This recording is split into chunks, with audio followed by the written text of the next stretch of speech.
Thanks for what you do with your podcast and all the rest. You're doing a great job. Hope everybody keeps tuning in. You get a lot of good info, a lot of insights, understandings of how to get strong, how to stay strong, how to use your strength. You do a great job, dude. You make things better than they are in real life, I think. If you don't follow Massenomics, y'all do it. Social media, website, everything. Massenomics.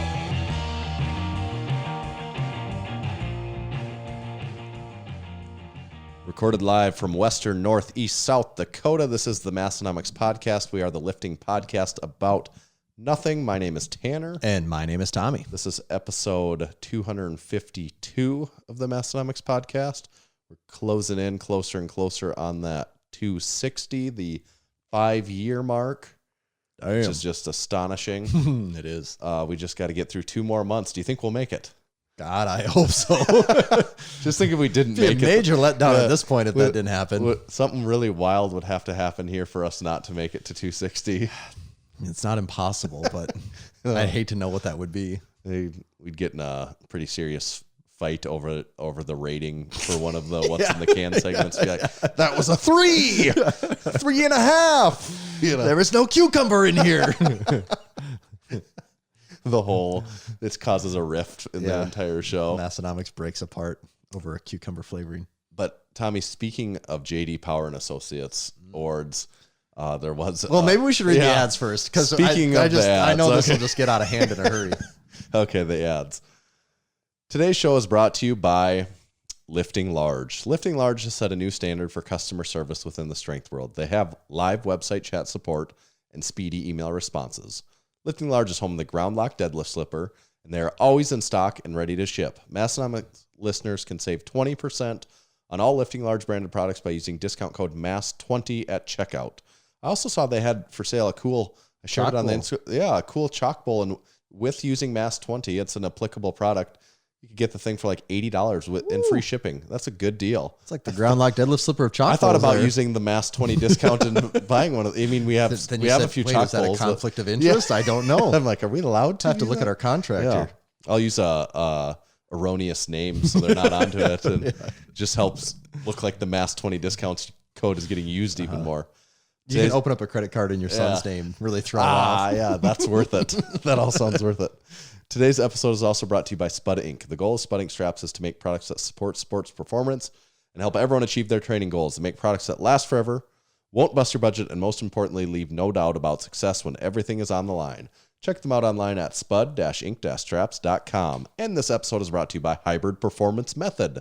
They're your one-stop shop for all things fitness and online coaching. Whether your goals are training related, nutrition and body composition related, or both. Hybrid has a program for you. With dedicated and experienced coaches in each strength and fitness discipline, you can rest assured that you're in the best hands possible. When you're there, make sure to use our discount code. It's MASS, M-A-S-S, in all caps, and that'll save you 5% off any training or nutrition memberships for the entire life of your membership at hybridperformancemethod.com. And this episode is brought to you by Texas Power Bars. In 1980, Buddy Cap set out on his own to make what he believed was the greatest bar he had ever seen and trained with, and the Texas Power Bar was born. It was strong as a house with the best knurling, and it was maintenance-free.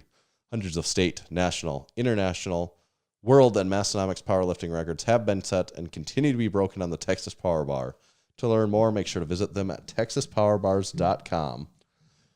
I would also add, Tommy, that I don't feel like a phony imposter anymore because I am officially now a resident of Aberdeen again. Well, I was going to say, it's been eating away at me. We actually do have a ton to talk about, Tanner. And we do every episode. We always have. There is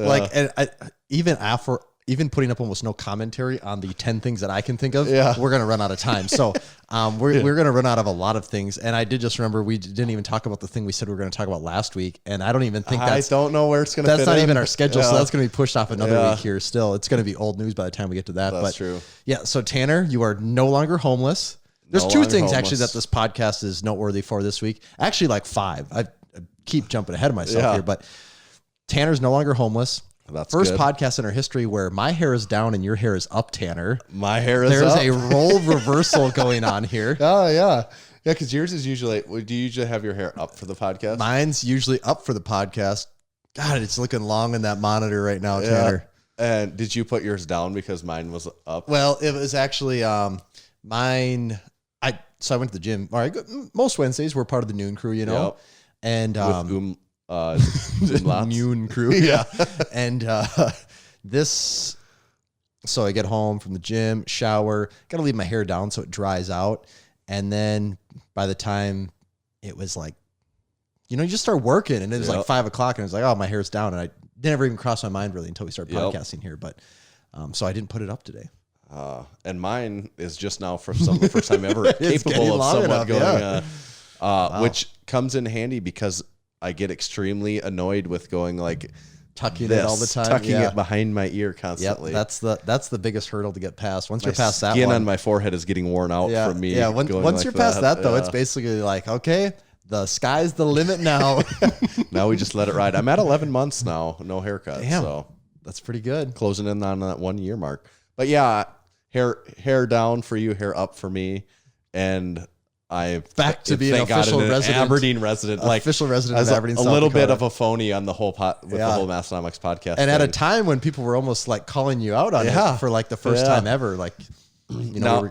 Now I'm back though. If someone mails us something, it is coming to an Aberdeen address. That's going to make everyone feel a lot more comfortable, I think, going forward. I think so. Yeah. And I don't have as much of a commute for the podcast anymore. That's the big one. Yeah. You were driving like a half hour to record this thing. Yeah. That's just minutes away now. Just minutes away. Sweet. In good old Aberdeen, South Dakota. Home sweet home. The star of Western Northeast South Dakota. So, Tanner, do we tell everyone now that we better hope that GameStop stock does good because we've liquidated all of our lift shorts and it's all in GameStop? All in GameStop. Actually, by the time this comes out, there's probably been It's actually going to be really interesting. By the time this is playing in people's ears on Monday, the GameStop stock could be doing some crazy stuff. For people that aren't in the loop on it, GameStop is doing some crazy things in their stock right now. And actually, GameStop isn't doing it. People buying and selling are doing some crazy things where it's like, if you had, I think, what was it? A week ago, GameStop was under $10. And now, as of today, I think, did it close at like something 50-ish? Yeah. Ooh, there's some money being made there. And not because of GameStop doing anything as the business. Like, GameStop, no factor. Purely, just buyers and sellers. That's basically the lift short story in a nutshell. They didn't do anything. No. It was just the external factors that did it all. But it will be curious once this comes out in just like half of a week if it's like, oh yeah, GameStop's still on this crazy rise. It's like, yes, we should have. It's now worth $5,000 a share. We really should have liquidated the lift short stock, and we should have liquidated this company. Yeah, right. Yeah, and then it would just be a GameStop holdings. Or would we have gone broke? Yeah. We'll know in only time will tell. Yeah. I can't wait to find out. No, me either.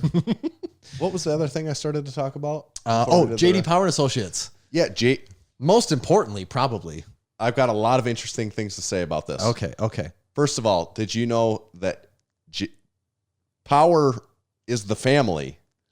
Power is their last name. Did you know that? I will actually tell you, Tanner, about 2 weeks ago, I had a creative idea, and I did actually do a fairly decent amount on the JD Power and Associates company. So I did learn some things. Okay. But yes, go ahead. Tell people that. So Dave Power. Which is, what a last name. Yeah, huh? right. Dave, I think Dave, a.k.a. JD Power, passed away here earlier this week. So as you're listening to this, maybe about a week ago. And I don't think it was probably a tragic passing. I don't know how old he was exactly, but I think he was in his 80s. I would assume he was an old guy. Right. And he passed away. And it was a revelation for me to realize that JD Power was a person. I just thought Power was the name. Yeah, like that was sense as like a creative naming branding for a company that gives away awards. I'm like, that's great. So when I understood that for the first time, I'm like, whoa, mind blown that that's a person. Yeah. And it's his associates, apparently. I don't really know too much about the associates, but he passed away. Crazy. This fact is going to blow your mind, and I know you don't know this. Just try me. You will say, that's not possible. There's a member of Massenomics Gym that formerly worked for JD Power. Well, he was an employee. she was an you employee. Sent me a screenshot, did you? Yeah. Okay, so I did actually tell you me, that then. Yeah, wow. But yeah, that's still everyone else. It's cool. Okay, that still is insane though. Yeah. Well, and she is a member of Massenomics Gym, and she worked for JD Power, and her husband also a member. Was telling me about it. He listens to the podcast, and he tipped me off on Dave passing away actually, because he's like, oh, I know you guys like to talk about JD Power and Associates Awards, and I never mentioned it to you before, but my wife actually worked there, and he said, great company, great family, they loved it, and he said they treated their employees amazing, and it was just an awesome, that's so crazy. Awesome company to work for. Yeah, he said there were some great holiday parties, and that Dave, I think JD, Dave was a great guy. Wow. Yeah. That's really cool. Yeah. And he also mentioned too how meaningful those awards were in, some of those professional industries, like how coveted those are. That's what actually started my research process, because I saw something on TV the other day and they said JD Power winner of this. And I'm like, wait, you're allowed to have one of those things? So then I went on their website, but they must have a different, because the little bit of research I did, their website only talked about cars. There was no other talking of anything else. Right. So I don't know if they have like another division or a different website somewhere that covers the other stuff, but I didn't find that part. But it is surprising how many things that they actually do rate and review. Right. And I think it said like their first time that I think it was like Subaru or Toyota, like in the 80s, like on their Super Bowl halftime show, like said winner of like JD, and that was like the first time that anyone had ever used it. Someone ever announced. Yeah. And then after that, it was like, okay, like that was like everyone was like gunning to have that. And then Ford and Chevy were like, ha ha. And Chevy's like, we are JD Power and Associates. Yes. Yeah. Right. So I guess rest in power, JD Power. Rest in power. Yeah. Very good. Yes. That's not, and we are going to continue to give things JD Power and Associates Awards. I feel like it's what he would probably need to give out some extra. It's what he would have wanted in memoriam this week. Yes. Tanner, we have something very important we do need to talk about, and that is the hottest new website to hit the interwebs. Yes. And that website is Massenomicsreviews.com. Yes. And so this is something that totally shocked and surprised us. We knew nothing about it. We knew nothing about it. We had I'm for sure gonna miss someone's name. So do you know all of them? Yeah, it was Big Nate was the ringleader. He led the charge, and then we would have Scants, which would be Tim Scantleberry, I think is his last name. President of Ontario, one of our most faithful Canadian followers. Get Fit Jen, Iowa, from Iowa. Then we had Mostly Squat Videos, Matt, former winner of the $500 medium-sized check, and he is Massachusetts, I'm pretty sure. And then, who am I forgetting? Swim Hack was in there at the end too. So they made a video, and not only did they make a video, they also made a website. But we knew nothing about this, and they made a video in honor of the Massenomics Road to 300. Yes. So. We're going to have a quick conversation here, but I felt very inspired by Tanner and I already had some plans. We had some rough plans in the works for the road to 300. So we knew something big was going to happen. Yeah. And believe it or not, on the road to 200, that was right in the heat of the middle of Corona happening for the first time. Yeah. So the billboard market was wide open. Right. Now there's a little more competition. So our plans for the road to 300 are still in place. It's just, we're working against a different timeline this time. Yeah, logistics are. We're working out logistics right now. It's going to happen. We hate to say this, but we kind of do have to wait our turn a little bit right now. Right. So it probably not going to be. We hammered out some finer points. We had a pretty good brainstorming session, and I think we have all of the direction and the ideas knocked out. So it shouldn't disappoint here. No, it's going to be big. But we do want to get the inside scoop on what this Massenomicsreviews.com is a website that shows the current number of reviews we have, along with every time you go to the website or hit refresh, it loads up a new review. And it's very funny to see that exists. And we're going to talk to Nate. Yeah. Big Nate. We're going to have just a quick conversation here. This isn't our featured guest. No, this is just one of the featured guests, but he's going to give us the inside scoop on what happened here. Hopefully. We gave him a whole 30 minutes notice that we're going to be calling him.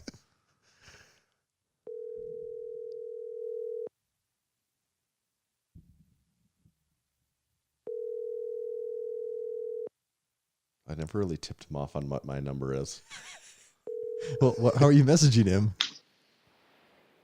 Hello, is this Aberdeen, South Dakota? Big Nate, you have reached the live direct line to Western, Northeast, South Dakota. Welcome. This is amazing. I hope our notice wasn't too far out. Was 30 minutes enough to let you prepare? Yeah, I've been thinking. My wife was like, "I'm going to bed, so here's the baby. So good luck." So yeah, hopefully he stays quiet, so we should be good to go. Yeah, and congrats on you just recently had a new baby, I think, correct? Yeah, second one. So life's been super crazy. Yeah. Wow.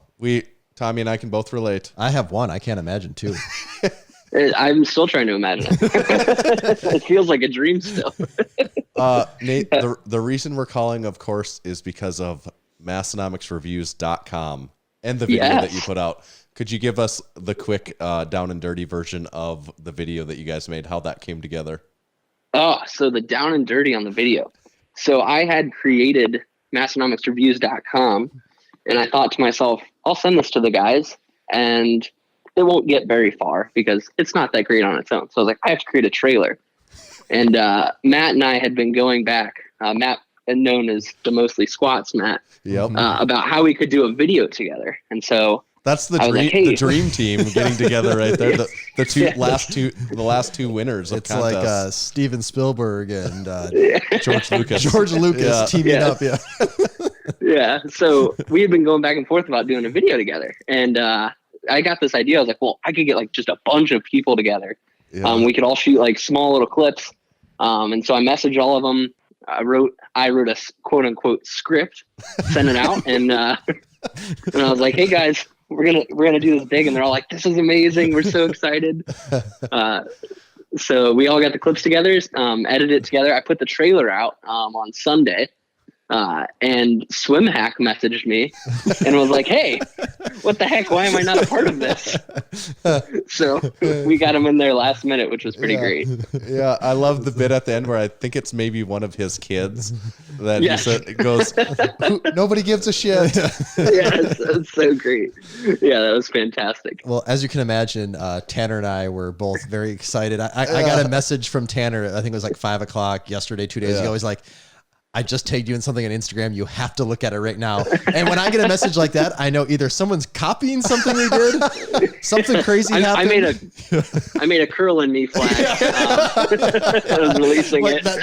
That's where I went right away. I'm like, oh, this isn't a good thing. This is something crazy is going on. But it was crazy just for a different reason than what I expected. Yeah. Yeah. Hey, a little bit of positivity is always good, right? We loved it. And I thought it was very cohesive. Like I really thought, like I was really shocked at how good it was getting everyone on the same page in all across the world, all across North America, I guess. Yeah. For sure. I know. Yeah. Well, we even went to Canada. Right. I mean, this was an international production. Yeah, to get Big Tim involved, and his, for example, did you write the part? Like, tell him to do the thing where you're standing in front of the garage door like you usually do, and then turn around, or did he come up with that? I'm trying to remember if it was either me or Matt. Okay. But we were just like, because we were trying to figure out like what to have everyone say. Right. And he was like, well, Jen could be working on her home gym even though it's already done. Like, yeah.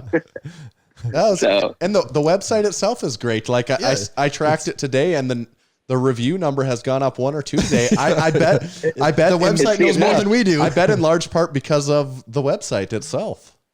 Well, the funny part is it's not easy to get that information from iTunes. It's very tricky to pull that. They don't have like an API or anything. So you have to do some fancy web scraping stuff that we can get really into some deep nitty gritty iTunes APIs, but I think we'll save that for the next podcast. We'll save that for ATP. Yeah. So do you work on that stuff as in a professional capacity, or is that just a hobby of yours? I work as somewhat of a programmer of sorts, I guess you could say. Okay. I won't bore you with those details. He wants to talk about that. Okay. Yeah. Oh, that's good though. You put it and a link to the shop so people can buy shorts while they're there. Well, I mean, naturally, that's required, right? Yeah. Right. Yeah. I mean, if people can't buy stuff, what's the point of this, right? Right. Exactly. I mean, it's all to make money, guys. I mean, when I told my wife I was starting to work on this, and she said, "Nathan, you need to stop doing free stuff for them." I was like, "I want a barbell. What more do you want?" Oh, okay. Great point. So Yeah. that does okay. So yeah, we are incredibly grateful, and we were very excited to see that. So thank you guys for doing that video. Yeah, but we do that's have great. a couple quick follow up questions now. Yeah. How is the barbell? Oh, it's fantastic. I mean, it was great to hold. Would you say strong as a house? Oh, Best knurling? Yes, absolutely. I mean, Has it been maintenance free so far? oh, I've done zero maintenance. There's chalk all over it that I need to clean off. No, I'm sorry, you can't. It has to stay 100% maintenance free. I can do that, absolutely. No maintenance allowed on the Texas Power Bar. I feel like I've also broken a few of the Nathan Eckberg Gym of really small muscles records as well. Yes. Yes. Yeah, Awesome. that's what we were wondering is the records Yep. too. Yeah, that's a Yep. good call. And now probably the final question, Tanner, that everyone's dying to know. Yes. This is a two-part question. One, have you used the Applebee's gift cards? And if you have, what did you use it on? Did we lose him, Tanner? Oh, I'm still here. Oh, my headphones cut out. Oh, What's up? What was the question? Okay. I missed it. Okay. Two-part question. Have you used the Applebee's gift cards? And if you have, what have you spent them on? Oh, so I have not. oh, damn it. Yeah. The suspense. So Well, to be continued. with my buddy that I shot the video with, we were supposed to go out with him and use them. But Christmas and whatnot, and he was like out of town. With everything and then we going had a on. kid. Yeah. With everything going on, having a kid, we can't leave the house, so we're really ready to just party it up at Applebee's. I might take the barbell with me. I've been debating that, so it'll be a great time. I don't believe that you're joking when you say you're considering taking the barbell with you. So that would not surprise me. Originally, when I did the Lift Hard, Live Easy video, my original plan was to deadlift inside the Applebee's. But but I was afraid to ask anyone if I could just carry plates into the store. Yeah. Was that the actual waiter that you got on board in the video in your video too? Yeah. Okay. Nice. So I apparently I knew the guy. Okay. I was looking all over trying to get connections, and I found out I knew a guy that worked at Applebee's. So I was like, sweet. This is way better than just asking some random Applebee's server to be in my video. Yeah. Well, you do a great job. Actually, everyone that you included does a great job in all the videos that they put out, and we love those. That's awesome to see those. How did you first come across Massenomics? I think it was a Garage Gym Reviews video. Okay. I think it was the one where he was walking through your gym. And I was like, oh, I love podcasts. I should check out their podcast. And I found it, and I was like, this is the best podcast. Yeah. So awesome. Kept with it ever since. Well, amazing. We really appreciate it. Maybe we should give you something in return too of something. Is it possible for us to give? I got an idea here. Yeah. Oh man. And Man. Give me a hell yeah. okay, we threw Oh my word. You got a lot of good stuff there. Massenomics. Oh wow. To hear that through a phone is so much better than a podcast player. Yeah. That is amazing. I didn't know you could put that through the phone. Wow. Yeah, there's not much we can't do over here. We're pretty technically capable. All Guess right. of all the technology. Yeah. Well, we do really appreciate that. Was awesome. I'm glad we got to have you on the podcast, and I'm sure the rest of the crew will be excited to listen to this part when it comes out here next week. Exactly. Super excited. Thanks, guys. I appreciate it. Hey, all right. Thanks a lot, Nate. Thank you. Go take care of that baby Cool now. beans, dudes. Cool We'll beans. do. I think you finally fell asleep, so you guys work wonders. Double cool beans. See ya. Wow. We better give him one more. Cool beans. Okay, there we go. That was cool beans. That was cool beans. Tanner, wow, we are Yeah. running out of time here just because we have so much stuff going on. Yeah. We haven't even tapped into our can here yet. I Tanner. am parched. That's what I'm thinking about. Yeah. My throat is dry. So this is Where are we going? We're going back to where we're going to I do want to back Canada. up for a second, though, Tanner. That was a cool conversation. That was very fun. cool. We should have actually, in hindsight, we should have had Nate on for like 5-10 minutes like that after he won the contest. We should have. We should have had Matt on. I know, we should have. Maybe, don't want to get Matt's hopes up too much by saying this, but maybe at some point in time we should check back in with Matt and see what he did with that. What he really did with that medium-sized check. Yeah. Like get a quick we conversation should, yes, with we him. should. We absolutely should. And in true spirit, we'll give him about a 20-minute warning and be like, this is your chance. You're either available in 30 minutes or you're not. We can't do it ever again. Yeah. Okay. So this is back to Canada. This is back to Canada, I believe. These cans they have paper wrapped in them, so I'm assuming they are. We don't know what's in them yet. The one can, my wife saw these in the fridge and was very curious why there was a white piece of paper that had number 2 on it. I told her she could not look because it's a secret. I couldn't know. She doesn't like surprises or secrets, so she had to look and see what it was. And she said, okay, and then put the tape back on. So she knows what it is. I do not. Sweet. Well, and this is from the former president of Ontario, I believe, Mr. Hendricks, not Jimmy. Do you think Kyle and Jimmy were related? I would assume. Well, I'm not going to. That's not a fruity scent. That's I'm almost getting like a caramel smell, or like vanilla. I'm getting a caramel vanilla-y flavor. Maybe it's because you said that, but it's not fruit. No, vanilla. I think vanilla has to be one of the flavors. But the last one was cherry vanilla, wasn't it? Maybe that's what it was. It was good. Or is it butterscotch? Yeah, I think that's in the right ballpark. I think it's butterscotchy.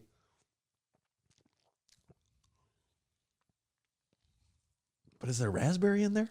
Is there a fruit hiding in there? Is there a cucumber in there, Tanner? And this is certainly a 0-calorie sparkling water, I think, right? You know, this is a no sugar. This is a pretty traditional sparkling water, I believe. I can't quite put my finger on that. I want to say one of those flavors we named has to be right. I'm going to say it's... Doesn't it? Yeah, I'm going to go... If I got to just pick one, I'm going to say vanilla has to be in there. And the moment of truth. Who does number 2 really work for? Who does number 2? Oh, duh. I've only seen the French one. I can't see the English one. Now that I see it, I'm like... cream soda. God, yeah. Okay, now that I see that, that's definitely what it is. Yes. It's just, I wasn't... I haven't quite had a clicking. cream soda in so long. That's exactly what it tastes like, though. Yep, it 100% does. Yeah. That, to me, that is cream soda. It's like, is it vanilla? Yeah. Is it butterscotch? Is it something else? And this is the President's Choice again. Good flavor, though, Yeah, too. that is good. I like the President's Choice beverages. Really weird color. You know, I typically... Pink for cream soda, shouldn't it be tan? Yeah, I usually think that the cans should match, the color of the can should match the flavor inside it. I think this is the same color as the last can, isn't it? I think it might be, or either the other one was more red. Maybe this is exactly Either the way, same. pink. It's not the right color for this can. They need to fix that. But that is good. I'd give that a 4 JD Power for sure. I think so, too. That's R.I.P., really baby. good. Yeah. Rest in power. Rest in power. Mr. JD. That's good, though. That is good. If you're ever in Canada, get yourself some President's Choice sparkling waters. They are Delightful. Yeah. I was going to do a French word to describe how they taste, but I could only think of Spanish words. Yeah. It's pretty much the same record, or same language, I think. I said record. I certainly don't understand the difference. Yeah, I said record because I'm reading our list of all the stuff that we didn't talk about, and records is one of the things on here. But I don't think we have time to go over those, do we? No. Well, wait, which kind of records was it again? Well, we always have to classify. We have those ones there. Oh, let me just... We'll just do like quick. We should actually do this because it'll be too late next week. It'll be after the Super Bowl. Right. And we have to get the official Massenomics Super Bowl picks in too. Ah, that's true. This week we do have to. Because the Super Bowl is not this Saturday, but the next one. So it'll be... We do have to do the that. week this comes out is the week of Super Bowl and Sunday. I'm a Buccaneers fan. I was actually going to say... I mean, I'm not an avid NFL follower these days. Yeah, I was going to tell you, Tanner, I remember you saying you're a Buccaneers fan, and I haven't heard you say a single thing yet. And I actually started watching the games over the playoff run here, where I was like, the Bucs are in the playoffs. Like I got Tom Brady. Like you could probably go back to a podcast, and I probably said something. I never thought I would cheer for Tom Brady, and I'm kind of cheering for Tom Brady now just because it's becoming such an anomaly. Okay, and this certainly isn't a sports show that we do here, but I just had, these things float around, these infographics with all these facts and stuff. And some of these on Tom Brady now have just gotten ridiculous. Honestly, they're ridiculous. Like you read it and you can't help but think, that doesn't make sense. Like that can't be right. If that was in a movie, you'd be like, well, they were just really lazy when they wrote that character. Right, right. Yes. Okay, so let me just go through this particular graphic one that I came across, at least the interesting ones. Has appeared in more Super Bowls now, 10, than every team in the NFL besides the Patriots. Which 11. Is essentially his right, team. Yeah. But if he could go to one more with not the Patriots, he would tie them. Yep. First quarterback to play in a Super Bowl in 3 different decades. 2000s, 2010s, 2020s. 3 decades. That's crazy. 4th Super Bowl in 5 seasons, including his 3rd since turning 40. No other QB has started a Super Bowl in his 40s. And he's now in his 3rd. As many Super Bowl starts in his 40s as Rodgers, Marino, and Breeze combined in their entire careers. Wow. This Super Bowl will be Brady's 45th postseason game, which is more than 21 NFL franchises. Yeah, I saw that one. 45th postseason game. That's nuts. And these are all wild. This one really stuck out as wild to me. In 19 seasons as a starting QB, Brady has now made the Super Bowl 10 times. He's missed it 9 and made it 10. So over 50, to the Super Bowl. You're shooting over 50%. These amazing players out there that go their whole career and don't make it to don't the even Super make Bowl. it to a conference championship. Yeah, right. Damn. Just shocking stuff. And like I said, this is by no means a sports. We don't talk sports a lot on here, but just what was shocking. the one I saw the other day? It was like Tom Brady now has the same number of NFC championships as Drew Brees and Aaron Rodgers, and it's like, that is also really stupid too. Like, yeah. And granted, there is, especially in the NFL, there's a lot more to a team than one player, or even the quarterback. Oh yeah. But at this point in time, you say, but is there? Like, how many times can the odds be right? And to be a road team through 3 games in the playoffs and then get to be a home team for the Super Bowl, first ever home team. Yeah. Okay, that is cool. That's crazy. Yeah, first ever Super Bowl home and team. like I said, I'm a Bucs fan, but I don't think this isn't coming from a place of bias because I'm not a super Tom Brady fan prior to this. But like, it's not arguable anymore, right? Like, who the best quarterback of all time? I don't know how. Can you say those things and like, is it arguable anymore? Like, I know this was a debate like 5 years ago, but at this point, I don't know how you could. In the modern age, even of if they NFL, go and just get destroyed in the Super Bowl, I still don't think you can say it was a fluke thing. No, you can't. It doesn't matter if they lost. I don't think it matters if they lose by 40. You're like, he made it to 10 in the modern era of the NFL, where parity should be extremely not possible for sustained periods of time. Yes. So I think I don't see how someone argues that anymore, but there's probably people out there that follow it closely. Oh yeah, there are still people that are very So then it comes down to what everyone waits for all year is the Massenomics Super Bowl picks. Oh, I gotta go Buccaneers. This is of course my. I think the Buccaneers are gonna win. I think it's gonna be a close game. I think Brady's gonna do a game-winning drive. That's what I'll go with. I want the Buccaneers to win. I was actually hoping for a Bucks Buffalo Super Bowl. I was hoping for the Bills that would too. have been pretty cool. Right. I want the Bucks to win, but I have a feeling the Chiefs are going to win. So that's the best spot to be in, Tanner. That's a win-win right there. That's true. You cannot lose. That's a fun Super Bowl to watch. So as long as no one gets blown, if they get blown out, whatever. But I'm going to go Chiefs. But I hope the Bucks win. I'm still curious to see if that Massenomics Super Bowl commercial is going to be on, like we've been hoping. We got snubbed in the Aberdeen magazine, but we're going to make it into the Aberdeen magazine. Let us down, but the Super Bowl, they know what they are. Yeah, they got their eyes on. Twitter, Twitter groups are doing an ad for Massenomics. Right. So that's our famous Super Bowl picks. Like you said, that's what people wait around for all year. And now, I suppose you better do ads, and then we're going to move on to I probably should. For our second guest of this week's episode, Mr. JP Price.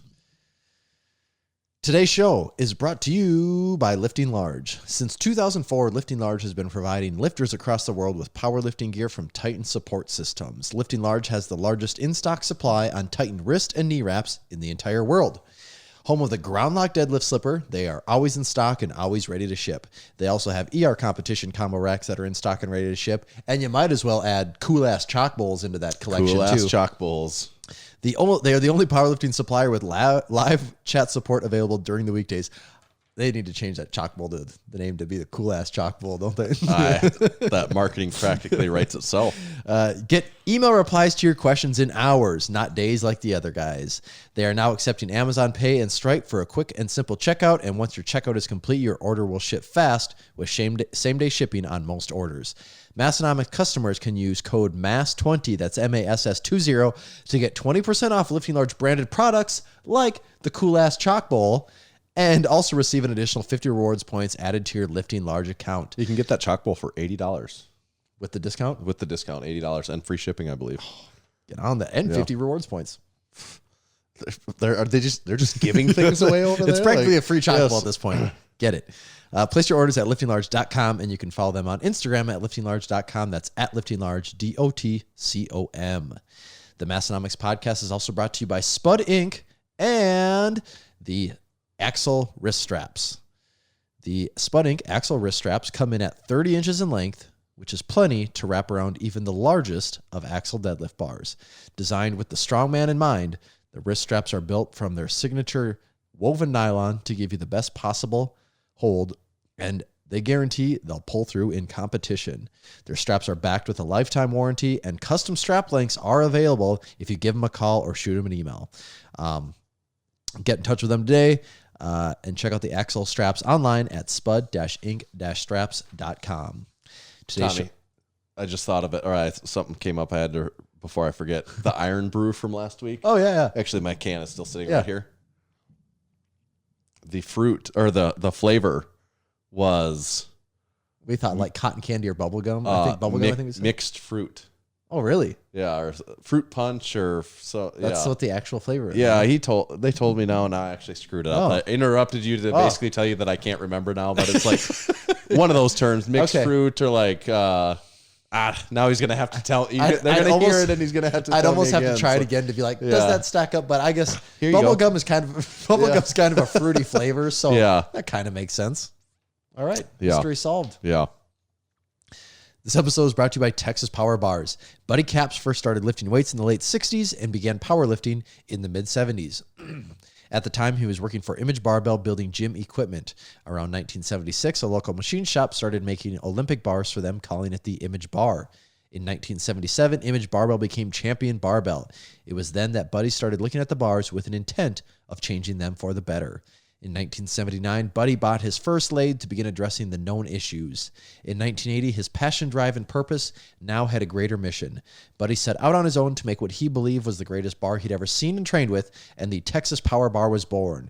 It was strong as a house with the best knurling and was maintenance-free. Hundreds of state, national, international, world, and Massenomics powerlifting records have been and continue to be set and broken on the Texas Power Bar. To learn more about Texas Power Bars and buy one of their legendary bars, visit texaspowerbars.com. And this episode is also brought to you by Hybrid Performance Method. If you've been training without a coach and have been looking for a competitive edge, remember to check out hybridperformancemethod.com. Hybrid has 15 different strength and fitness programs covering everything from powerlifting and strongman to gymnastics and general fitness, all included in one training membership. That's not all. Hybrid also offers one-on-one personalized nutrition coaching that uses lifestyle habits and a flexible approach to shape your nutrition plan around your current lifestyle instead of turning your lifestyle upside down in order to support unsustainable habits that only work in the short run the way most programs do. If you're ready to take your training, nutrition, or both to the next level, use code MASS in all caps for 5% off membership to all programs for the life of your membership. Thank you to our sponsors. Thank you, sponsors. Now is it time to get JP Price on the horn? I don't know, Tanner. I'm kind of into this cream soda. It's delicious. There's no doubt about that. I'm going to be finishing this one.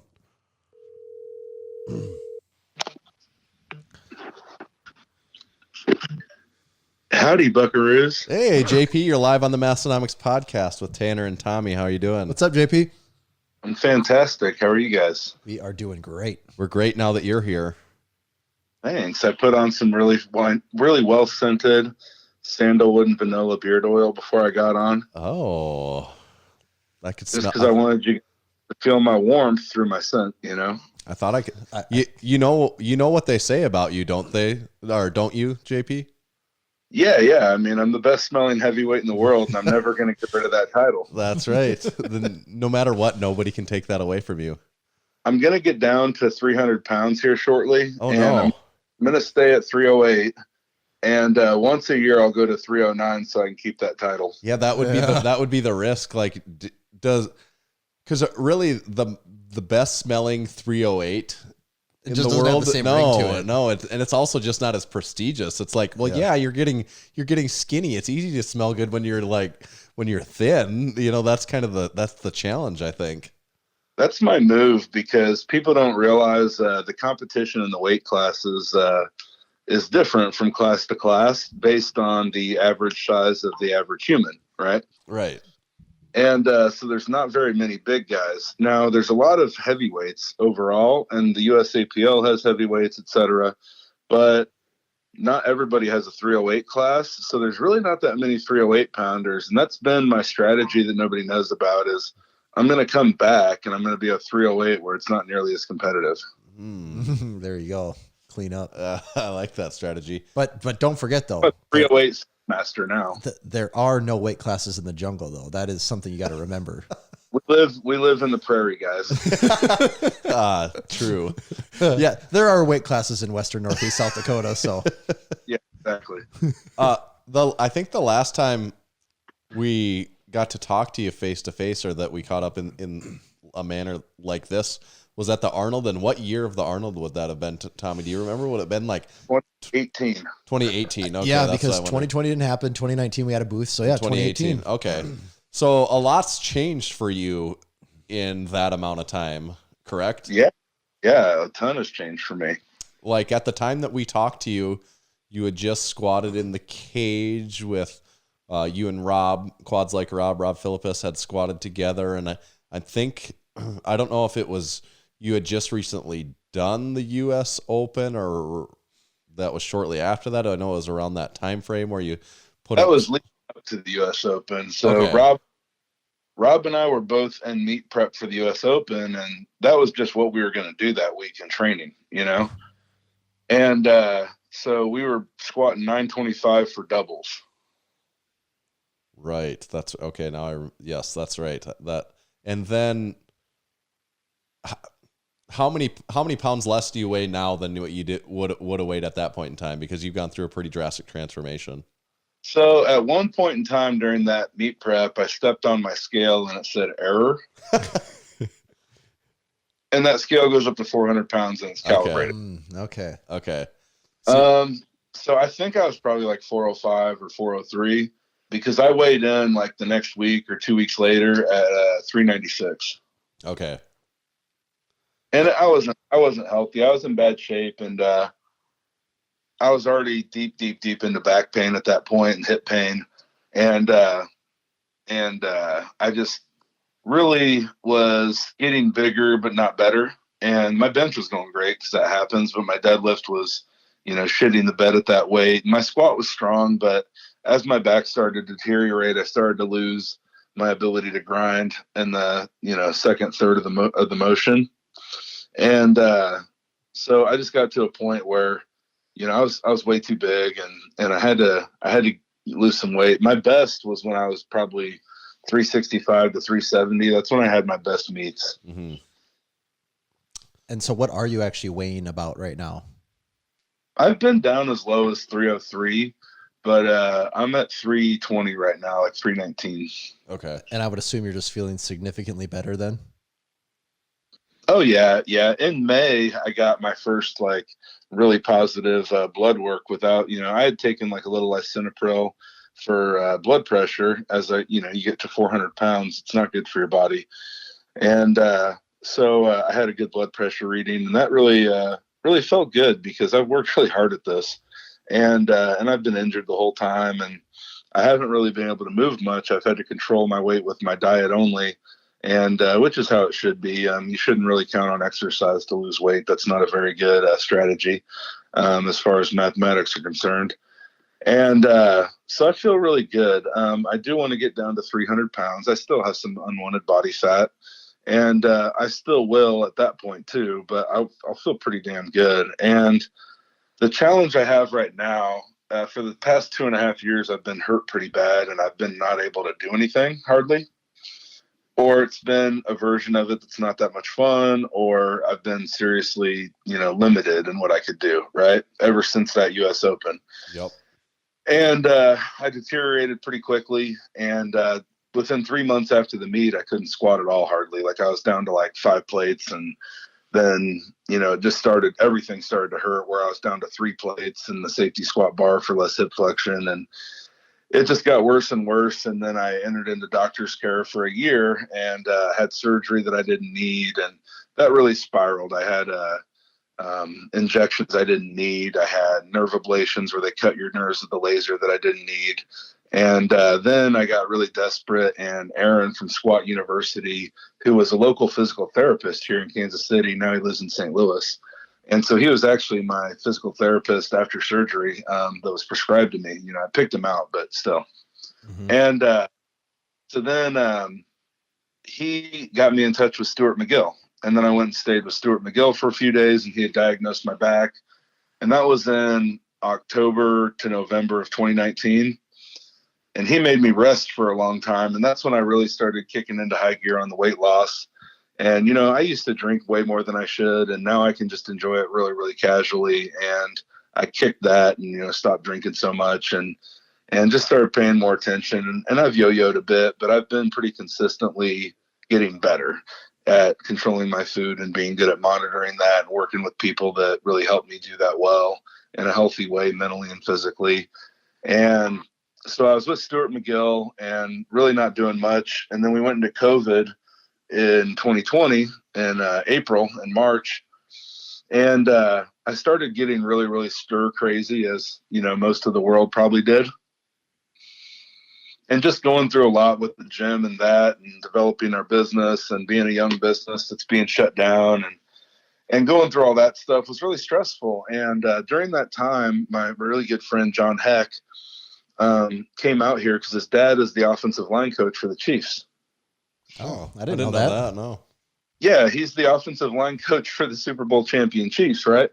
And his brother actually got drafted, and he plays as the backup left tackle for the Houston Texans as a rookie now. So how big is his brother? So John Heck, if you're familiar with John, who's going to be a really elite level strongman one day, he already is.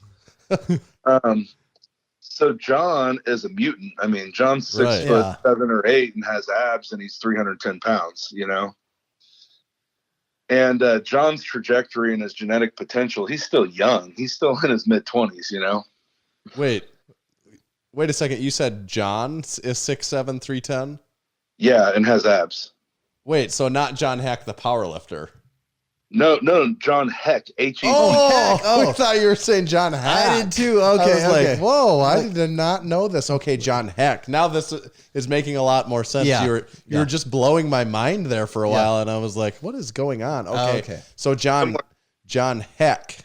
Okay. Yeah, so John Heck, who's the strength coach at University of North Carolina. Okay. And a really just mutant-sized strongman. And then his dad's the line coach for the Chiefs, and then his brother plays for the Houston Texans now as a rookie. That all makes a lot of sense, yeah.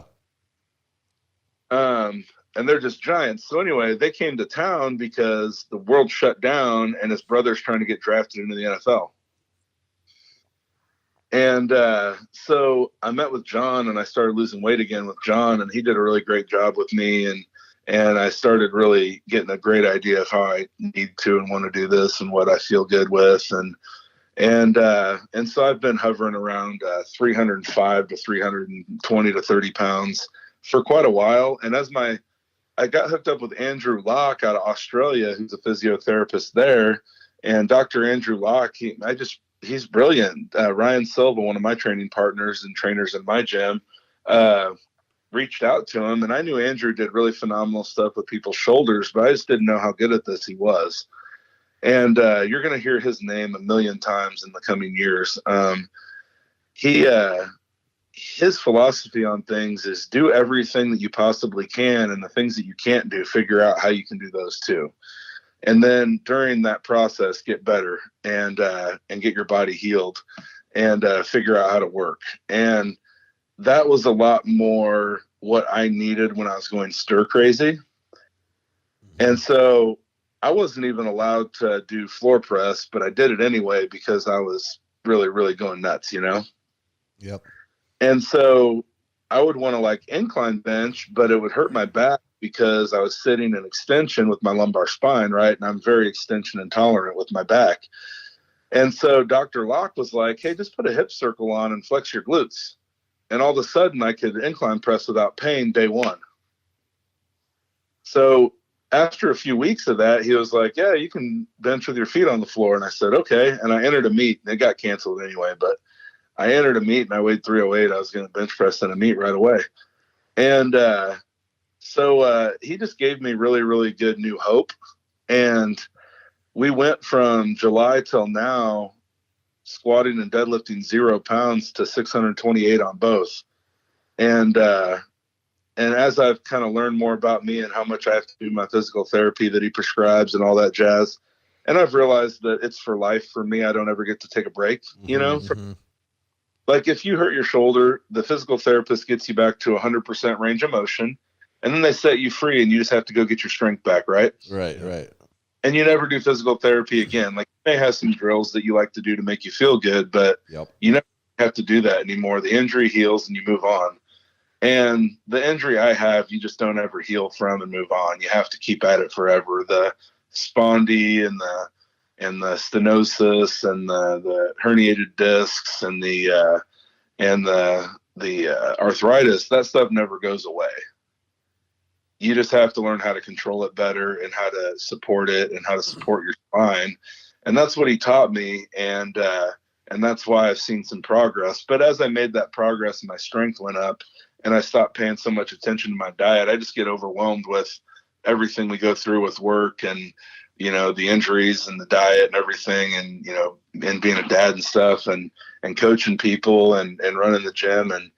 And so sometimes, you know, my diet falls back off because it's something I'm not naturally good at. So I don't gravitate towards being good at it, you know, and put all the effort that I can into it when I need to. And so my weight started to fluctuate back up, and I had to get it back under control, because now my thought is going forward, to wrap up this really long explanation, to give you guys a good timeline since the last time we were together. Me and some of the old guys at the gym, I've got a gym full of cool young people and old guys that have been great, you know, and, you know, they're good at single ply and multi-ply and raw and wraps. And it's a really fun group to be a part of. And we're all kind of looking at maybe doing a meet at the end of the year in November. And so the way I look at it is I've got about a month to get down to weight and then learn how to maintain that and be an athlete for the first time in my life. And I've also had to relearn how to do all the lifts in a different style than I did them before. And now I've got, you know, 1 month to get down to weight, and then I've got 10 months, you know, or 9 months to get my strength to whatever level I can get it to safely, you know. So that's where I'm at. So you have done a couple things since the last time we talked. Yeah, a little bit. And I've had a gym where when I was talking to you guys last time, I didn't own the gym. I just worked for somebody, and I didn't really want to own it at the time. I just wanted to, you know, have the ability to kind of think out my dream a little bit. And I ended up just getting to kind of have a test drive, you know, and I couldn't really work for somebody else to do the things that I wanted to do and to execute the dreams that I had, you know. And so I met somebody at that gym who's a really amazing weightlifter named Ethan Herrick. He's an American champion weightlifter. And he's just great at everything that I'm not great at. And he's really great at the back end of the business and the money and keeping organized and making sure that we're going to for a long time, you know. And I'm really good at the outreach and the bringing people in and running events and things like that. And So I run the gym day to day. And so we had that dream, and we broke off the other gym and started our own a year and a half ago. And so now we fully own the name Strong Barbell Club, and it's ours. And, it's been really, really incredible. We have about 200 gym members and a 6,000 square foot gym in Kansas City. And it's just been quite a trip, man, especially right now. Yeah, that's got to be really rewarding seeing that. Taking ownership of that and seeing it grow and become your own. Yeah, it's a wild time to try to grow a gym, but we've been a little bit stagnant since maybe June or so.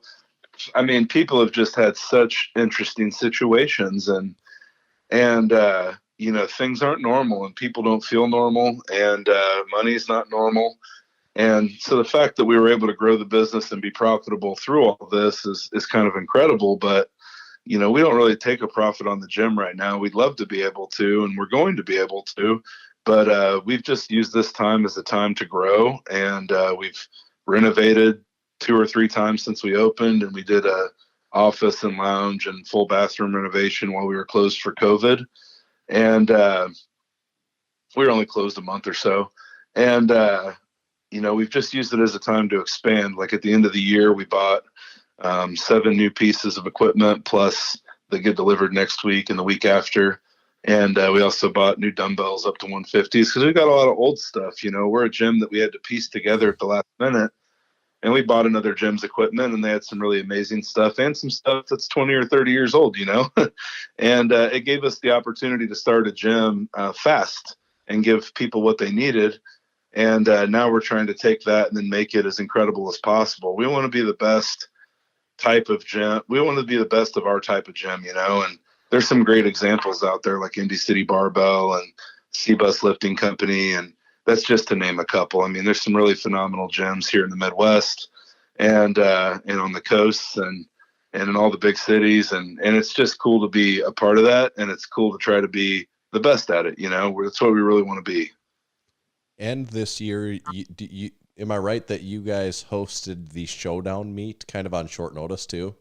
Yeah, it was a little wild, and I kind of stay in the back of that a little bit. I'm involved in a handful of federations, and I don't really get into the federation politics. Like, I think that if that starts to be an issue with me, then I'll kind of go rogue. But I think that if I want to be the best gym, then I have to be able to facilitate, every variation of what we do at the best level, And so it's really important for me to be involved in the USPA. It's really important for me to be involved in the USAPL. And it's really important for me to be involved in the WRPF because those represent the biggest populations of lifters in the community, right? And, there's other federations out there. And honestly, what would be best for the sport if there were far less federations, Right. There's no reason that me and Josh Morris and Brandon Allen and all those people shouldn't have been on the same platform at the same time because we were all in one federation, Yep. And that's the most frustrating thing about the sport is there's no one place where we all go to do the same thing together. And that makes it so that it's really hard to unify the sport and to feel good about the records and to feel good about the competition you see every year because the rules aren't enforced the same for everybody because of so many different variations. And so when we got an opportunity to be involved in the Showdown, this is kind of how it happened. When the Showdown was first established and Luke Bright from Eat Right Foods got involved to put it together, he's an incredible promoter and he really loves the sport. And he's giving more to the sport than very few people, Russ Kern is the next example, And so he gives so much time and effort and money and resources to powerlifting and powerlifters. And he's worked so hard to get people involved to sponsor, which is pulling teeth in this sport, Yeah. And for some people, there's some really incredible companies. And then it's just hard to get a lot of people involved sometimes because there's so many chiefs, And so what had happened was it's supposed to be in Buffalo, New York. And Hunter Henderson and Cade Proctor from our gym were going to be in the meet. And they were, looking to do a great job. And Hunter especially was looking at setting, some world records. And the U.S. Open had gotten canceled. It got moved and then canceled. And they were both prepping for that too, you know. And we were just hoping that something would go right, you know. It's been a tough year.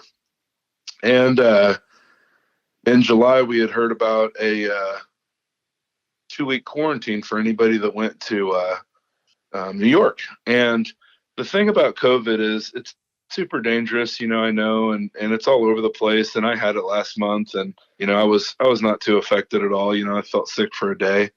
And the thing is New York is a really, really tough place to host an event right now. You know, the population's far more dense than it is in the Midwest. Mm-hmm. And I was just really confident that we could bring that event to Kansas City and do a good job. And I think we have some of the best meets in the world here in Kansas City. And we've worked really hard at it for 7 or 8 years and hosted 40 meets or so as a crew. And so we're really, really confident in our ability to judge meets, to host meets, and to have great equipment and great spotters and loaders and a great community to support it, you know. And so I was really confident that we could bring it here and do a good job helping them. And I was very careful to, you know, stay in my role and not, you know, cross federation lines and just do my job as a gym owner to promote the sport and to build the meetup and to provide equipment and volunteers. And so the space that we use to host our meets that our gym hosts is 24,000 square feet. Damn, it's big. So the rules in Kansas City, Missouri is that you could do that at a gym, but you had to have half capacity. And half capacity in that space is 177 people. And so we set the number of competitors and the number of spectators and the number of helpers to match 10% less than that number. And we created a plan with the city because somebody called and narked on us. And we made sure that we could host the event and make sure the lifters could have that meet this year, and that, you know, the year wasn't wasted on their training cycles and all the work they put in. And the experience that people had and the experience that the meet had, and only our first attempt to ever host a big meet like that, what the energy of it was so positive and felt so good that we had to do it again in a bigger, better fashion this year, hopefully. So is that the plan? 2021 will be back there in Kansas City? Yeah, it's back here, and it's looking really, really salty, man. We sent out the first 100 invites to the top 100 lifters and dot scores and weight classes, and we got 40 right off the bat of the top 100. Yeah, that'll be a good roster. So do you think the showdown meet is the premier meet going forward then? Well, I think that the U.S. Open has proved to be the premier meet in wraps, and I hope that we can be the premier meet in sleeves. Yep. And so the judging, I thought, was really, really good and fair. I don't think anybody took any records that anybody is going to argue about whatsoever. The way that I lifted in my career was in a way where I didn't want to have anybody ever second guess my ability to know the rules and execute them on the platform. And I always told people, I said, your haters are 3 white lights away from shutting up if you do the lift right, you know, under good judging. And it's really, really easy, I think, in my opinion, to show people your mastery of the lifts if you just hit depth. And so that was the first most important thing to me, was to have good, consistent judging. And a couple lifters bombed, either on squats or deadlifts, and every single one of them was so cool about it because they were happy that we had good enforcement. Some people got red lights and then had to sync their lifts, and they showed themselves that they can do things to standard, you know? Yep. And, there were people, we had a group chat and we talked about that every single week, and we would grill each other on their training videos. And you know, we let the expectation be known that, like, hey, we're just going to call it by the rules, and it's not going to be too strict and it's not going to be too lax. And I'm going to try to get judges that have no pulse and could give a shit who you are. Yeah. You know? Right. And because I don't know how many times, and I don't mean to say this in any kind of cocky way, but I'd be squatting 900 some pounds and the judge would be off their seat, on their feet, getting excited. And I'm like, no. Yeah. I want you to sit down and shut up, you know? Yeah. You want an official, not a fan. Exactly. And I'm a judge too. I'm a national level judge for the USPA. And that's something I take really, really seriously. in this sport, I've said this over and over, that if you're willing to bitch about something, you also should be willing to get your skin in the game and fix whatever you don't like. And if you don't, then you can keep quiet. Yep, I think that's fair. That's a very fair point. So after what we've talked about in the last, 25 minutes, I mean, I've gotten involved because I want to have the ability to affect the sport in a positive way. And the people that we have here in Kansas City have just done that for 7 years. And they mentored me, and then I get to mentor other people now, No, that's cool for sure. I think it sounds like you're probably doing a really good thing for the sport. Do you think it'll ever get to a point where there are less federations, where it is more unified, or will it kind of be on this track for at least a certain amount of time? Buddy, I have very little faith in us right now. And the only reason I have that little faith in us is because, man, we've got federations that, support pedophilia, Mm-hmm. We've got federations that have never called a squat bad, and people keep on giving them their money and they keep on supporting them. We have a great state here in Missouri, and man, there's a USPC meet here coming up, and there's a state chair, and I've called them out and told them that I don't think it's welcome here. That we already have good feds and good meets and good people running them, and we don't need somebody trying to come in here and undercut and steal people's business because they can't get along with everybody else. Mm-hmm. And I think that's a problem here. I think it's a big, big problem.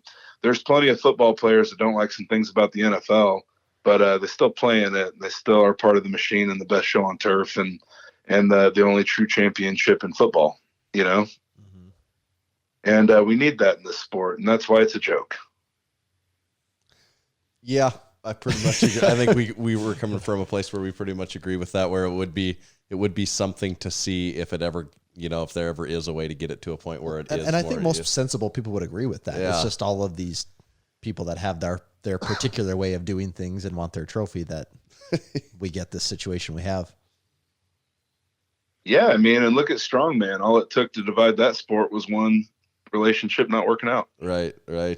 And that's tough because, in that sport, gosh, I would really love it if it was a little bit more simple. And, in this region, there's a lot of USS, and then in that region, there's a lot of Strongman Corp. And man, that just makes things difficult, doesn't it? Yeah. At least they're coming from the standpoint of there's just two still, It's like, yeah, just either this one or that one. And that's the crazy thing is there's like no regulations in that sport, and there's only two feds. Right. Yeah. They have fucking no rules. Yeah. Yeah. JP, we play this game every week with every guest that's called Overrated, Underrated. I don't know if you're familiar with it at all, but we've got a special set of overrated, underrated topics for you that we'd like to go through, and you can take as long as you want to answer or answer as quickly as you want to, but you do have to come up with an answer of either overrated or underrated. You can't ride the line in between. Okay. Should all make sense. So to get to our special JP Price topics. Okay, so we know you're a man that likes music. Sure. You also own a gym, so you've experienced a lot of fine music around the gym, of course. Yeah. And when I say you like music, I myself am not a music expert, probably particularly not in your genre, but I just know from. So you listen to a lot of like Shinedown then. Well, so just wait. So topic number one: overrated or underrated? Disturbed. Overrated. And what would you say about Disturbed? I would say that if a bird can music as well as it can, that's probably not that good. Yes. No, here's my thing is whenever bands are cool and then they make a ballad, they suck. For example, Stained. Yep. If anybody would like to go back and listen to Stained's first album, it was great. Everything since then sucks. So what was their ballad that they went to that that brought the downfall? Gosh, I don't know the name of it right now, but I'm on the outside. Oh, okay, yeah. Yeah. I can see. Yeah. Can't think what that song's called. No, okay, but yeah, okay, that's cool. That makes sense. That sucks. So Disturbed definitely overrated. I thought you might go that way on that one. Yeah, they're overrated. I'm not into a whole lot of stadium rock, but sure, there's a couple songs when you turn them on, it's like The Fifth Element, the movie. You just don't turn it off. Yeah, the novelty's there. Yeah. Okay, overrated or underrated Reddit? Underrated. Are you active on the Reddit? I think I'm the world's strongest Redditor. So I used to be more involved in Reddit. I'm just too busy to read that much now. And every once in a while, I'll go on there and like flame a couple people or say something nice. The best Reddit experience I ever had was one night I was like having some drinks at home by myself, and it was like Friday, and some kid hopped on Reddit, and I think he was like 19 or 20. I don't even know his name. I don't remember who it was. And he was like, "Hey, my coach bailed on me, and I got to meet tomorrow." And I was like, "Hey, give me a call." And I had him call me, and and this is a couple of years ago. I had him call me, and I coached him through his meet. That's a good meet hookup the night before. Yeah. Pretty clutch. Yeah, he fucking went like 9 for 9. It was great. I had him like send me videos and shit. I was like really into it. But Dave Osborne, I met through Reddit, and that alone makes Reddit underrated. Are you heavy on the powerlifting subreddit then? Is that where you would spend a lot of your time? Or I never went anywhere besides there because there's two other places. Yeah. Yep. It's a big world. Yeah. Overrated or underrated? The Kansas City Chiefs. Well, I mean, they're getting a lot of run right now, so I don't think that you can really say they're underrated at the moment. But I think that they get a whole lot of love and they deserve it all. I think that, I guess you could say maybe they're underrated, but I don't think you can say they're overrated. They're pretty damn good right now, right? How about if the question was Mahomes, would you kind of have the similar answer? Yeah, I think he is the Chiefs right now, and they have some really great cast alongside him, of course, but he's the one that you can't plug and play, kind of like, you feel with Tom Brady. He seems to be a really, really excellent human. And, I've always said this as a Chiefs and Royals fan, those two teams, unless you're like a divisional rival, like I don't think anybody in the world really hates you very much, and it feels kind of good. That does seem kind of true. Just small. It's just fun to see small market teams to see not Boston and LA in championships for once. It's like cool to think that a kid at a school in New York might wear a Kansas City jersey now. Yeah. Right. That's true. I just hope we get some D linemen because the Royals wheel and deal pitchers, and the Chiefs wheel and deal DNs that go somewhere and make 30 sacks. So we draft all these amazing DNs and then they're all gone. Tom Bahali and Jared Allen and Neil Smith even, and all these guys, they come here and then they're gone. And we need to keep some healthy DNs for a really long time. Yeah. Well, we'll see if they make it the repeat then here coming up soon. Probably.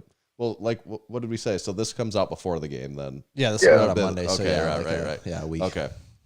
And the access to the players in Kansas City is great. If you really want to, I have some friends who are friends with some players and, have known them from being at the nightclub or this or that. And just great experiences overall. Typically, you might know, the guy that works at the dentist office where Pat Mahomes and his girlfriend go or fiance or whatever.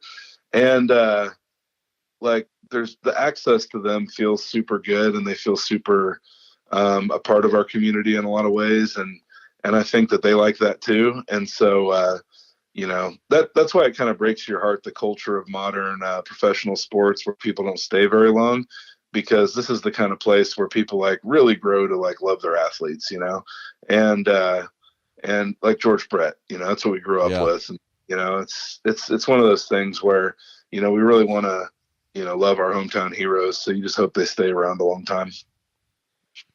Yeah. Do you ever see Andy Reid around?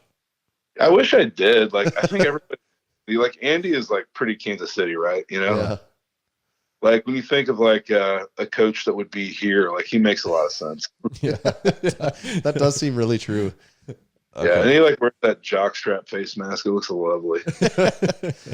Okay, so last topic then. We know you're from Kansas City. We know barbecue is big in Kansas City. We talked about brisket with, who did we talk about brisket with? Matt Pioneer. Matt for Pioneer down in Texas. So for you today, overrated, underrated buffalo wings. Buffalo wings, probably overrated overall. The wing itself, I mean, there's not a lot of places where you're like, that wing was solid, you know? And I think that I want to get a subcategory here of overrated or underrated from you guys. Dry rubbed wings. I like dry rub wings. I like dry rub ribs a lot, and I also kind of like dry rub wings. But I know that's not that common. I don't mind them, but I think they're overrated. I want flavor, and I want that moisture on my wings. That's what I want. Where do you fall? I recently was with Matt Vincent, and we ordered like 20 wings a piece.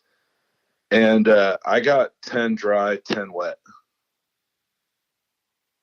So that's where I fall. I'm kind of down the middle in my opinion. Okay.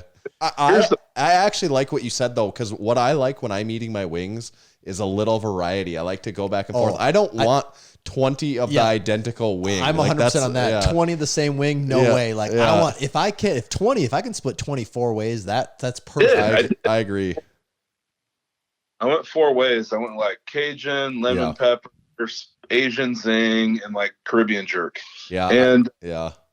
So here's the thing though. So I was telling somebody this the other day. When they ask about Kansas City barbecue, like that's our food. And when you go to a lot of places, like I have a few clients from Indianapolis, and I was just in Indianapolis a couple weeks ago.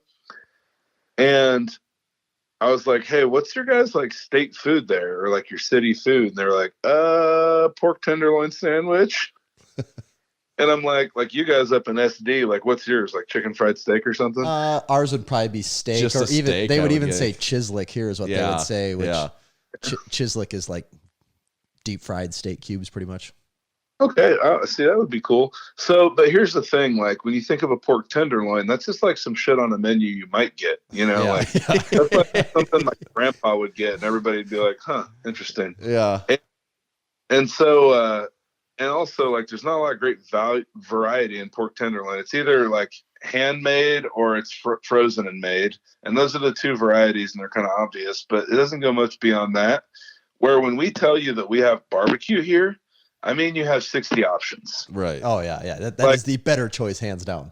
Like where my gym is, next door, we're attached to Smoking Guns Barbecue.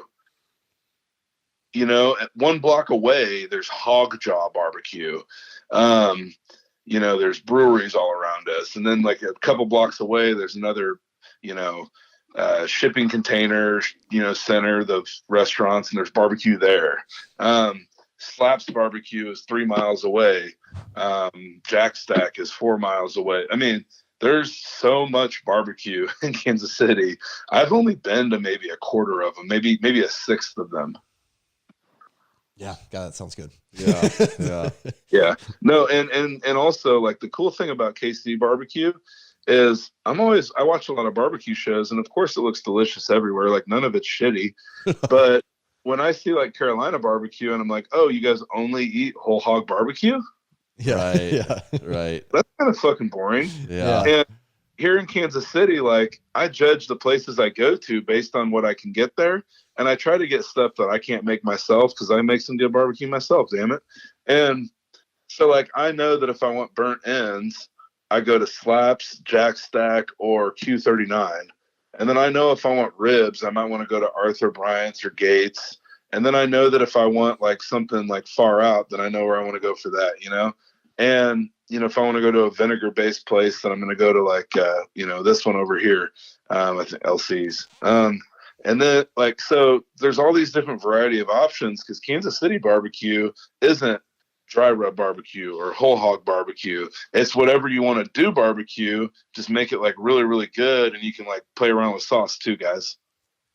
Yeah.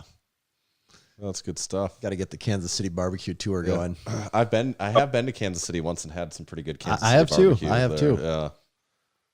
You guys should do a little gym tour, or you should come down for a meet. You know, we once we can knock off these spectator rules, we do a couple 120 lifter meets a year, and the clothing companies do okay. So you guys should come down. Absolutely. And like that's how not that sounds. that's not crazy far out of our You know, wheelhouse, compared to too. most meets, that's pretty close. Right. Yeah, exactly. Compared to most cities that exist, it's pretty close to it. That is the honest It is. truth. That is very true. It ain't cheap to fly out of Fargo. No. No, that's right. No, that kind of wraps up most of what we had. What if, obviously I think if people are local in Kansas City, they know how to find you for the gym and stuff, but you also said you do coaching out of there and stuff too. Can people actively become a client of yours now if they want to? I mean, do you have openings for that sort of thing? Yeah, so I coach about 60 lifters at a time. I program about 15 a week, but I communicate with all of them all week long. And so like after I get off the phone, like I try not to ever, go to sleep without responding to anybody. And so when we get off the phone, I'll respond to, 10 or 15 people and then go to bed. But so I try to keep my weeks kind of even. And so if somebody sends me an inquiry, if it's somebody I really want to work with, then I'll figure it out. But I'm looking for long-term athletes that I can affect over a long period. And, I like working with people that have some long-term goals and that understand the process takes a while. I don't have a ton of time for beginners right now, but I have coaches that I can refer them to that I think would be fantastic. And so same thing with nutrition coaches. I don't do that, but I know some really fantastic ones that could help you. Depending on what sports you play or what you want to get ready for, then, I can either help you or point you in the right direction. But at our gym, we offer, online coaching, personal training kind of stuff where we coach you in person weekly. We offer strongman, powerlifting, and we have Olympic weightlifting specialists too. And we also do just general gym memberships too. We're $60 a month and we're 24/7. We don't do any contracts or any dumb shit. We don't have any extra fees and crap like that. I worked at a gym that did all that stuff, so I based everything that I do based off of what I didn't like, Yep. And so reach out to me if you need a coach. Either I can help you or I can find somebody that's going to be the right person to help you, because I'm really, really passionate about getting people in touch with the right people. I think that the biggest gift that you get when you get to the top of a sport like powerlifting is the ability to connect to the people that can make the most difference in people's lives, and then being able to give that to other people. And so being able to share messages from people like Mark Bell or Stuart McGill or Andrew Locke and people like that, and John Heck, who I work with, and all the great coaches and trainers that I've been around, Aaron Horschik from Squat U, like being able to share what those people have and give it to people that might not know where to look is the biggest gift that I've got, and so I love to help people and get those opportunities. And it's hard to sometimes find, places to be helpful and places to be useful and places to serve your purpose. So it's really cool when people reach out for that, because it's an opportunity and a gift. That's awesome. I think you can tell by listening to you that you are really passionate about it. And it's not just, comes across pretty clear. Yeah. Pretty authentically. Yeah. I was in the gym last night and there's a guy that just joined the gym that is a local lifter that's a strong guy. And I've really wanted him to be at our place for a long time. And he's finally at a place in his life where he can be. And I was bench pressing and I was looking over and I was noticing he like touched his leg once. And I called him over and I said, "Hey, what's going on with your leg?" And he said, "I've got a thing with my hip and I don't know what's up. And I've been, wondering if it was ever going to go away." And I said, "Well, let's play around a little bit." And I said, "I bet you didn't think you were going to get into yoga in your first night at Strong Barbell Club hanging out with me, And I put him in Warrior One pose, which is something Andrew Locke showed me to be effective for treating the psoas. And I put him in Warrior One, and it just lit him up and just sent lightning through a psoas. And I was like, "Damn, buddy, you got a mad psoas."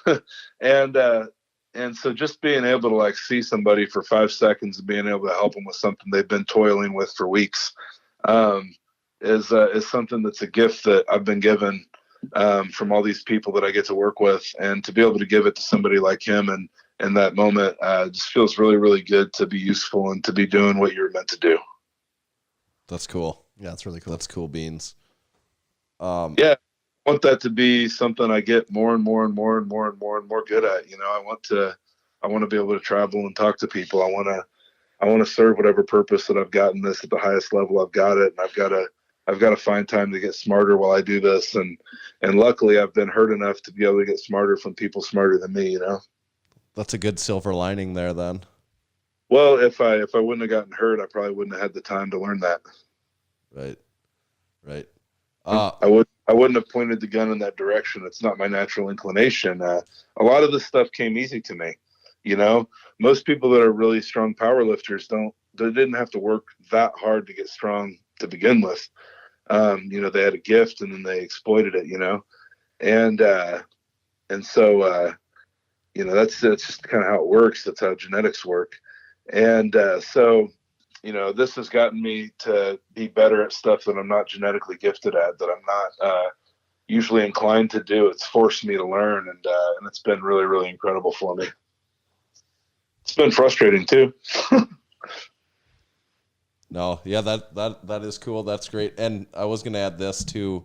Unfortunately, our microphones are not scratch and sniff, so we couldn't re-authenticate the best smelling super heavyweight power lifter in the world. But at this point, we don't have any additional or differing evidence to dispute it. So I guess you still do hold the title.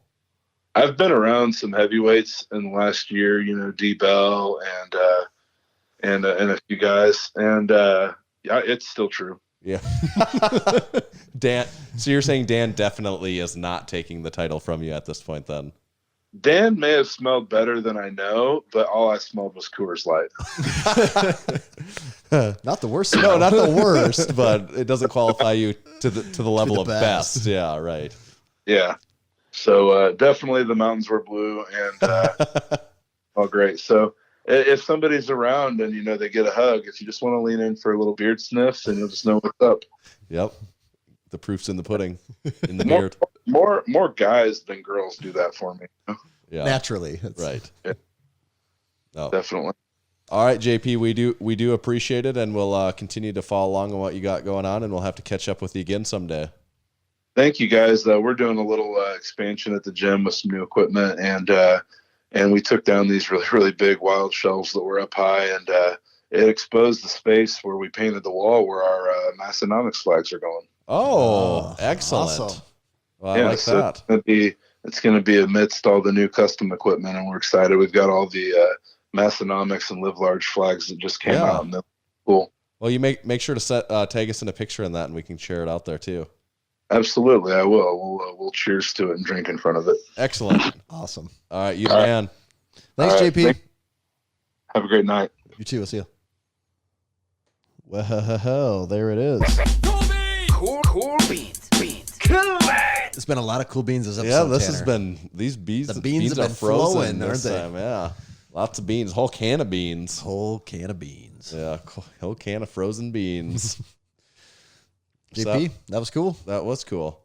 You can definitely tell. You know, I'm sure there's a lot of people out there that provide good coaching and stuff like that, but listening to him, you can tell that he is really legitimately passionate about it. Yeah, deeply cares about the well-being of his athletes. And if you're paying someone for it, I would assume that's the kind of thing that you want. You know, I would think that's a trait that should be on the list for sure. Yeah. So cool beans. Do we have anything else? I finished my cream soda. I did too. That cream soda didn't last long. No, I could easily do another one of those. Those I'm telling you, President's Choice. Do not sleep on it. I'm kind of shocked. Cream soda seems like a somewhat natural fit for this type of drink. I'm kind of surprised more places don't do that. They should. They should. Less cucumber, more cream soda. Soda mousse. That's what when I first opened it, I just saw the corner of mousse and I'm like, pamplemousse? We were that far off? Yeah. Soda mousse or Samsonite. We were way off. Dumb and Dumber quote. We didn't really quote quite enough 90s movies yet this episode. What about other stuff that we got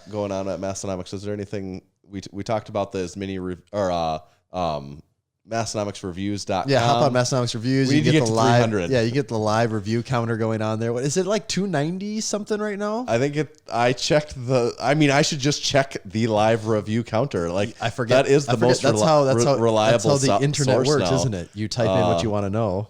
MassenomicsReviews.com. And I like how it says top at road to 300 is what comes up. Whoa. 295. Whoa.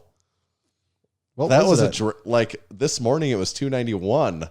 I think the MassenomicsReviews.com is bringing in not only is it counting the reviews, it is escalating these reviews. Like by the time we go to bed tonight or wake up in the morning, who knows what this thing's going to be at. By the time this thing comes out, we might have, by the time this episode comes out, this is titled Massenomics Podcast Road to 300 on the website here. It could very well be over 300.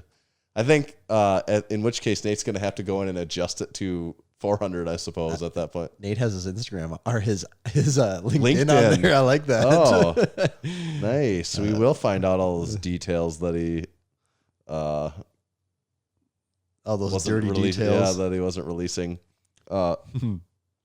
So the reviews, leave us one of those reviews. We can get over 300. It looks like that's probably going to be happening, but you could still try to make your run at being the 300th. There's a good chance it could be you. Yeah, then sign up to become a supporting member on the podcast, on the website. Massenomics.com/join. Yeah, another good web page related to Massenomics that you can go to. Also, Massenomics.com is one I highly recommend too. Yeah, that's probably, we should link in MassenomicsReviews.com in through the website somehow. But yeah, sign up to become a supporting member. Those mean a lot to us, and that's how we get rich. So that's important. The other ways we get rich is selling our merch, peddling our wares. Go onto our website and buy any of that stuff. We have pretty good supply of stuff right now. Don't Curl and Me flags just got restocked. What else got restocked? Oh, some other banners. Was it? Yeah. We quite honestly, we pretty much everything's in stock. When we just restocked the bench shirt, the deadlifter shirt, and the curls shirt. The new warehouse is up and running, Tanner. The new warehouse. We didn't even. We have so many Massenomics things going on. We don't even talk about things that are going on. That it's just. I mean, we have 4 things on our list from today we didn't even get to. So. Yeah, the new Massenomics warehouse is up and running, but also subscribe to our YouTube channel. Yeah, More YouTube things coming someday, so subscribe while you still can, because then they won't let you. Before Google takes away that subscribe button. Yes. Where they say, too many. Who knows with what happens with GameStop here. Anything's possible. Tommy, where do they find you at? You can find me at Tomahawk. Oh my, Tanner. Wait a second. Wow. Psych. Yeah. Today's show is brought to you by Lifting Large. Lifting Large has set a new standard for customer service within the strength world. They have live website chat support and speedy email responses. Lifting Large is home of the Ground Lock deadlift slipper, and they're always in stock and ready to ship. Massenomics listeners can save 20% on all Lifting Large branded products by using our discount code MASS20 at checkout. Today's episode is also brought to you by SPUD Inc. The goal of SPUD Inc. Straps is to make products that support sports performance and help everyone achieve their training goals. They make products that last forever, won't bust your budget, and most importantly, leave no doubt about success when everything is on the line. Check them out online at spud-inc-straps.com. This episode is also brought to you by Hybrid Performance Method. They're your one-stop shop for all things fitness and online coaching. Whether your goals are training related, nutrition and body composition related, or both, Hybrid has a program for you. They can do it all with their dedicated and experienced coaches in each strength and fitness discipline, and you can rest assured that you're in the best hands possible. Use our code there. It's MASS, M-A-S-S, in all caps. That'll save you 5% off any training or nutrition memberships for the life of your membership at hybridperformancemethod.com. And this episode is brought to you by Texas Power Bars. In 1980, Buddy Cap set out on his own to make what he believed was the greatest bar he'd ever seen and trained with, and the Texas Power Bar was born. It was strong as a house, with the best Sterling, and it was maintenance-free. Hundreds of state, national, international, world, and Nathan Eckberg powerlifting records have been and continue to be set and broken on the Texas Power Bar. To learn more, visit them at texaspowers.com. Now, where do they find you? You can find me at Tomahawk_D. You can find me at Tanner_Baird. More importantly, follow Massenomics at Massenomics. See ya.